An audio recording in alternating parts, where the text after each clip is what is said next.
Bismillahirrahmanirrahim. Assalamualaikum warahmatullahi wabarakatuh. Alhamdulillah, wassalatu wassalamu ala rasulillah Muhammad ibn Abdillah wa ala alihi wa sahbihi wa man walah. Subhanaka la ilma lana illa ma 'allamtana innaka antal alimul hakim. Rabbi shrah li sadri wa yassir li amri wahlul 'uqdatan min lisani yafqahu qawli, amma ba'du. Alhamdulillah, pada hari ini Allah Subhanahu wa taala kembali mempertemukan kita di majelis ini dalam rangka mempelajari ilmu Allah sekaligus berusaha untuk menghijrahkan hati kita menuju Allah Subhanahu wa taala. Menghijrahkan hati kita dari dunia menuju akhirat, menghijrahkan hati kita dari kesempitan menuju kepada kelapangan, menghijrahkan hati kita dari kesulitan menuju kepada kemudahan, menghijrahkan hati kita dari neraka menuju surganya insyaallah. Amin ya rabbal alamin. Saudari-saudariku sekalian yang saya muliakan, kita sudah pernah membahas dalam hijrah ini adalah hubungan kita dengan Allah Subhanahu wa taala, kemudian hubungan kita dengan baginda Nabi besar Muhammad sallallahu alaihi wasallam. Semoga Allah bukakan pintu rahmatnya. Semoga Allah mudahkan kita untuk dapat mengamalkannya, semudah kita mempelajarinya, semudah kita mendengarkannya, semudah saya menyampaikannya insyaallah, semudah teman-teman mendengarkannya insyaallah. Allah mudahkan kita untuk dapat mengamalkannya. Al-Fatihah biniyatin nafa' wal intifa' wal mudzakarah wat tadhkir ibtigha'a mardatih wa qurbih wa thawabih wa husnil khatimah ma'al lutfi wal afiyah wa salahil akibah wa ila hadratin nabi. Al-Fatihah. Rasulullah sallallahu alaihi wasallam mengatakan, akmalul mu'minina imanan ahsanuhum khuluqa. Orang yang paling sempurna keimanannya adalah orang yang paling baik akhlaknya. Dalam hadis yang lain Nabi Muhammad mengatakan, la yu'minu ahadukum hatta yuhibba li akhihi ma yuhibbu li nafsihi minal khair. Tidaklah sempurna iman seseorang, tidak beriman seseorang sampai ia dapat mencintai orang lain sebagaimana, sampai ia dapat mencintai orang lain seperti mana sesuatu yang ia cintai untuk dirinya sendiri. Suka terhadap orang lain sesuatu yang dia suka untuk dirinya sendiri. Minal khair, dari kebaikan. Saudara sekalian yang saya muliakan, ada banyak sekali hadis-hadis yang menggabungkan antara akhlak yang solehah dengan iman. Banyak sekali. Man kana yu'minu billahi wal yawmil akhir falyukrim jarah. Man kana yu'minu billahi wal yawmil akhir falyaqul khairan aw liyasmut. Siapa yang beriman kepada Allah dan hari akhir, hendaklah dia memuliakan tetangganya. Memuliakan tetangga kan bagian dari akhlak. Man kana yu'minu billahi wal yawmil akhir falyukrim dhaifah. Siapa yang beriman kepada Allah dan hari akhir, hendaklah ia menghormati tamunya. Siapa yang beriman kepada Allah dan hari akhir, hendaklah ia berkata benar, berkata baik, atau kalau tidak diam. Antara iman sama akhlak ini seringkali digabungkan. Seringkali Allah Subhanahu wa taala menjadikannya sama. Maksud saya seperti ini. Allah tidak berkata siapa yang beriman kepada Allah dan hari akhir, hendaklah ia banyak membaca Al-Qur'an. Itu kan sesuatu yang jelas. Baca Al-Qur'an hubungan langsung antara kita dengan Allah, hubungan langsung antara kita dengan hari akhir. Al-Quran akan menjadi pemberi syafaat bagi kita di hari akhirat. Itu semua kita sudah memahaminya. Siapa yang beriman kepada Allah dan hari akhir, hendaklah dia tidak meninggalkan sholat misalnya. Itu sesuatu yang kita dapat mudah memahaminya. Tapi ini Nabi Muhammad mengatakan siapa yang beriman kepada Allah dan hari akhir, hendaklah ia memuliakan tetangganya. Ini kan antara iman dengan akhlak, begitu ya. Kenapa seringkali digabungkan? Karena ternyata orang yang paling mulia akhlaknya adalah orang yang paling sempurna keimanannya. Orang yang sempurna keimanannya di sini maksud saya adalah orang yang tidak lagi melihat si fulan sebagai si fulan, tapi melihat si fulan sebagai hambanya Allah. Saudaraku sekalian yang saya muliakan, ketika kita punya bos, kita punya atasan, kita misalnya bekerja di sebuah perusahaan, kita punya atasan yang sangat kita muliakan, sangat kita hormati, sangat kita harapkan dia nggak memecat kita, nggak mem-PHK kita. Orang yang begitu baiknya luar biasa, sering kasih kita bonus, sering kasih kita hadiah dan lain-lain sebagainya. Satu hari misalnya, dia kemudian bilang sama kita, saya akan kirimkan sama kamu utusan saya, atau anak saya atau siapapun, untuk untuk kamu beri dia sesuatu, misalnya gitu ya, untuk ngobrolin masalah apa misalnya atau apapun.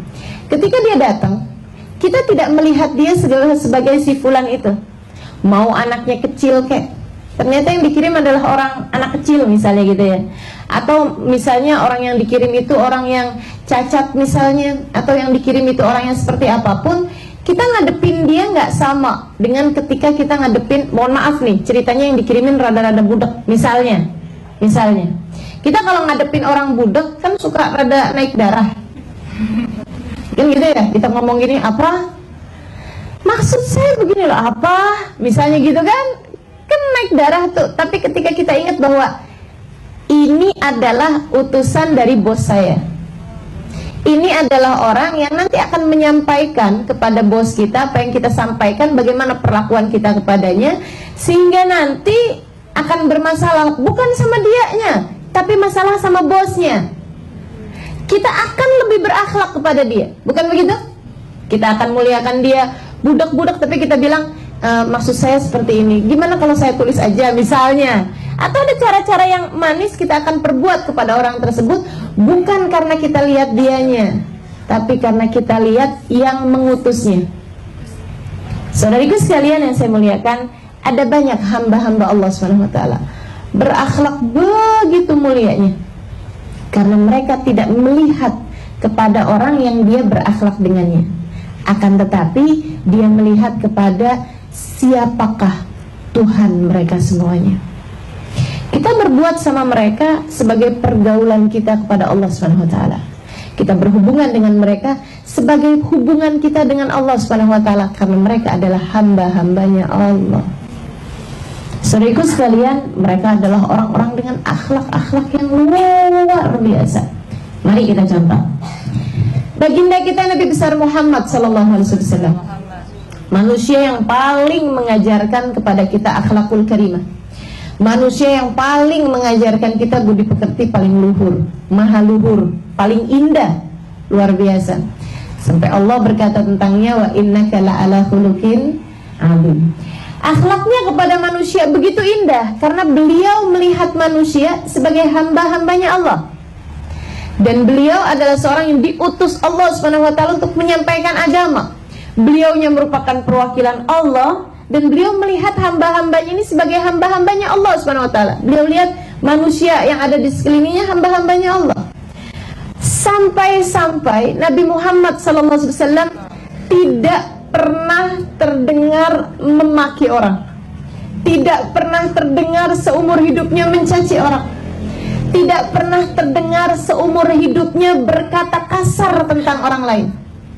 Bukan hanya kepada orang, bukan hanya kepada orang, bahkan ma'aban Nabi ta'aman qat, Nabi tidak pernah mencela bahkan makanan sekalipun. Ini ishtahu akalah wa in karihahu taraka.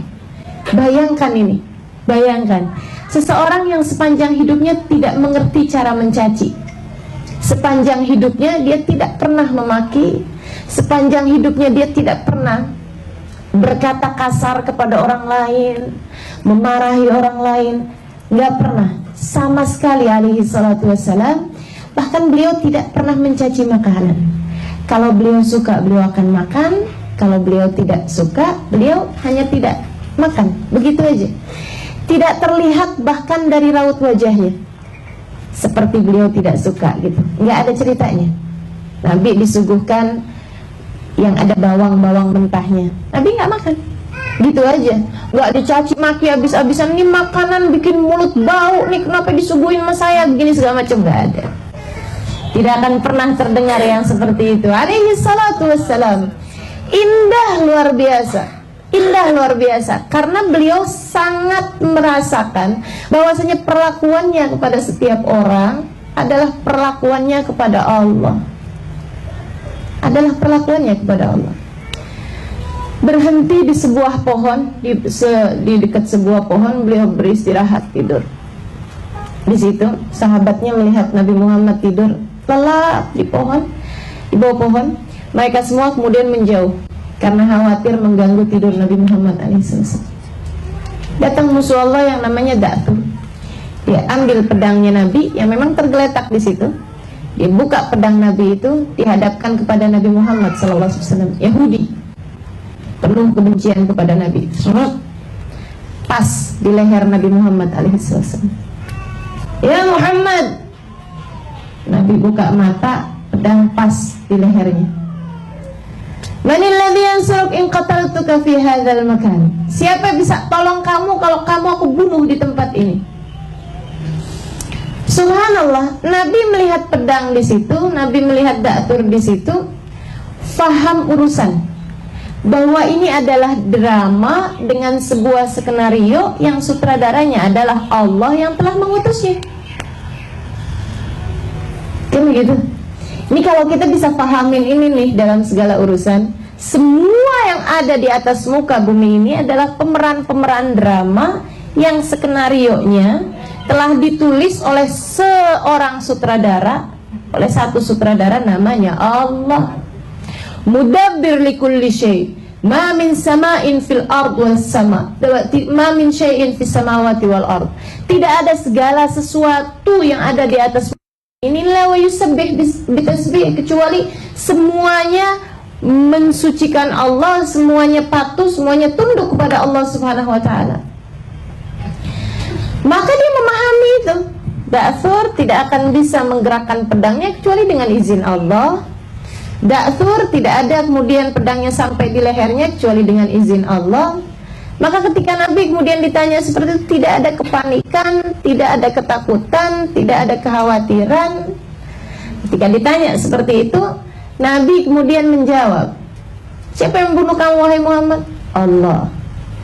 Subhanallah. Kata-kata itu kemudian membuat pedang Da'tur jatuh, untuk mengajarkan kepada Da'tur, yang kamu gituin, dia paham bahwa dia berada dalam kehendak Allah. Tapi kamunya nih Da'tur, aku hendak mengajarkan kepadamu, kata Allah, bahwa segala sesuatunya tidak berada dalam kendalimu. Begitu dengar Allah, Da'turnya kemudian di luar kendalinya, pedangnya jatuh. Sebab kalau di kendalinya dia nggak mau pedangnya jatuh kan. Jaim banget dong, abis begitu kemudian jatuh pedangnya. Malu banget dong, sebenarnya gengsi kan. Subhanallah, Allah mengajarin, nih, sesuatunya nggak dalam kendalimu wahai Da'tur. Langsung jatuh pedangnya. Diambil balik sama Nabi Muhammad alaihissalam sebagai menjalankan perannya, menjalankan skenarionya, dihadapkan balik kepada Da'tur. Dan kamu Da'tur, siapa yang bisa tolong kamu kalau kamu aku bunuh di tempat ini? Gak ada Muhammad, kecuali jika kamu mau memaafkanku. Da'tur melihat Nabi Muhammad sebagai seseorang bernama Muhammad. Dia tidak melihat Nabi Muhammad sebagai seorang hambanya Allah Subhanahu wa ta'ala yang menjalankan peran. Makanya Da'tur ketika ditanya siapa yang bisa tolong kamu, dia nggak jawab Allah Muhammad. Dia nggak gitu, karena dia nggak ada Allah dalam hatinya. Teman-teman saudaraku sekalian, Nabi kemudian menyarungkan kembali pedang tersebut ke tempatnya, ke sarungnya, kemudian berkata, pergilah, aku sudah memaafkanmu. Orang-orang yang menjadi begitu pemaaf, begitu mudah memaafkan kesalahan orang, tidak sibuk melihat si fulan sebagai si fulan, si faltan sebagai si faltan, bu ini, bu itu, bu ini, bu itu, mas ini, mas itu, abang ini, abang itu, uni ini, nggak lihat itu. Tapi ngelihatnya sebagai hamba-hambanya Allah Subhanahu wa ta'ala. Mereka adalah pemilik akhlak-akhlak paling terpuji di atas muka bumi ini. Mereka adalah hamba-hamba paling tercintanya Allah Subhanahu wa ta'ala di atas muka bumi ini. Berhubungan dengan siapapun sebagai hubungannya dengan Allah Subhanahu wa ta'ala. Saudaraku sekalian yang saya muliakan, Ketika engkau menghijrahkan hatimu kepada Allah, mulailah belajar ini. Mulailah belajar bahwa setiap manusia yang ada di atas muka bumi ini adalah hamba-hambanya Allah. Tidak akan ada yang bisa memberikan bahaya kepadamu kecuali dengan izin Allah. Tidak ada yang bisa memberikan kemanfaatan kepadamu kecuali dengan izin Allah. Sehingga tidak ada kemudian kita menjadi begitu tawadhu kepada orang kaya karena kekayaannya. Kita tidak akan kemudian menghina orang miskin karena kemiskinannya, karena kita paham kaya miskin pengaturnya satu, hina mulia pengaturnya satu. Kita bahkan tidak kemudian menjadi sangat berlebih-lebihan kepada ahli taat kepada Allah Subhanahu wa ta'ala, dan kita kemudian tidak menghinakan ahli maksiat pada Allah Subhanahu wa ta'ala, karena kita paham segala sesuatunya adalah milik Allah. Kita tidak akan kemudian melihat orang ahli maksiat, na'udzubillah min dzalik, ini neraka kangennya sama dia nih. Enggak begitu kemudiannya, karena paham sekarang dia kerjain maksiat, akan begitu mudah bagi Allah untuk memberikan jalan taat jika Allah menghendakinya. Jika Allah menghendakinya. Dan ketika saya sekarang dimudahkan untuk mengerjakan taat pun begitu mudah bagi Allah jika hendak mencabut hidayah itu kembali, sehingga kemudian menjadikan kita sebagai ahli maksiat seperti dia itu. Maka bagaimana mungkin saya mencaci sesuatu yang mungkin untuk menjadi saya di kala yang lain. Maka ketika kemudian melihat maksiatan, melihat orang berbuat maksiat, dia hanya akan berdoa, ya Allah, berikanlah hidayahmu kepadaku dan kepadanya. Ya Allah, jangan pernah cabut hidayah yang kau telah anugerahkan kepadaku, dan karuniakanlah hidayah tersebut kepadanya, ya Allah. Hamba-hamba yang berhubungan dengan Allah Subhanahu wa ta'ala ketika ia berhubungan dengan sesama manusia, maka kemudian muamalahnya kepada Allah, muamalahnya kepada Allah menjadikan dia bermuamalah yang baik kepada orang-orang yang Allah perintahkan dia untuk berbuat baik kepada orang tersebut. Misalnya Allah secara khusus memerintahkan kepada kita untuk berbuat baik kepada semuanya, tapi Allah bilang, anishkurli wali walidayk, terima kasihlah kepadaku. Oh pasti ya Allah, bukankah segala sesuatunya engkau yang memberikan? Tapi kata Allah, wali walidayk, terima kasih pula lah kepada orang tuamu. Dia kemudian orang-orang yang akhlaknya terpuji, yang muamalahnya kepada setiap manusia adalah muamalahnya kepada Allah, dia akan berterima kasih kepada orang tuanya, bukan atas yang apa yang dilakukan orang tuanya, tapi karena Allah memerintahkannya untuk berterima kasih kepada orang tuanya.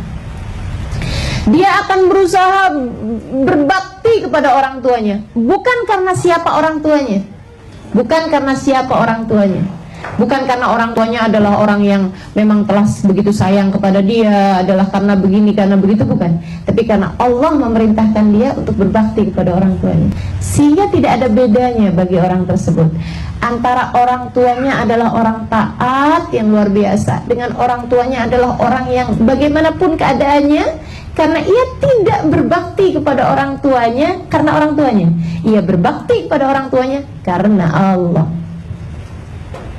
Semoga bisa dipahami dengan mudah, saudaraku sekalian, karena ini sangat penting. Dan ini yang sangat menjadikan kita orang-orang yang beriman kepada Allah berbeda dengan yang lain-lain. Segala kemuliaan akhlak yang kau lihat dalam diri siapapun, gitu ya, itu disebabkan karena ia memahami hal ini.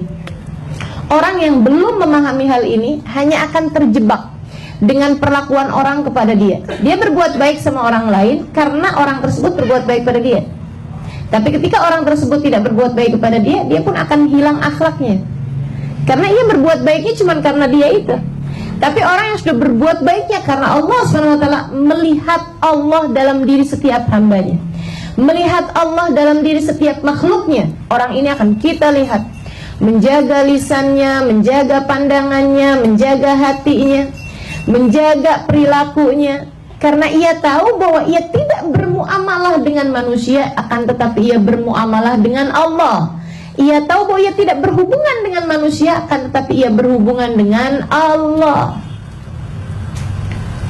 Saudariku sekalian yang saya muliakan, maka kita pun lihat juga hamba-hamba Nabi Muhammad seperti mana yang tadi saya sudah ceritakan. kasih Allah Subhanahu wa taala, para sahabat-sahabat Nabi Muhammad alaihi wasallam. Demikian perlakuannya kepada setiap manusia. Ia melihat Allah dalam diri setiap manusia.